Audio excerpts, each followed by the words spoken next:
How to fix Minecraft lag easy and quick. Hello guys, in today's video I'm gonna show you how to fix it. First, all you need to do, just go to settings and then go to gaming, turn off Xbox bar and turn on game mode, then go to graphics settings, and now once you're here, click browse, and that's it. Now just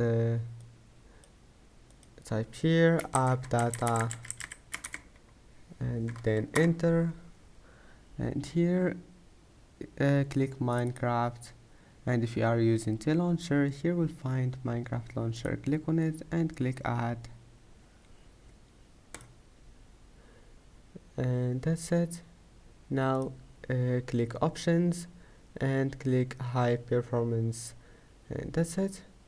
I hope that can help you, and that's it for today's video. Don't forget to like and don't forget to subscribe, and thank you for watching this video until the end, and see you in the next video.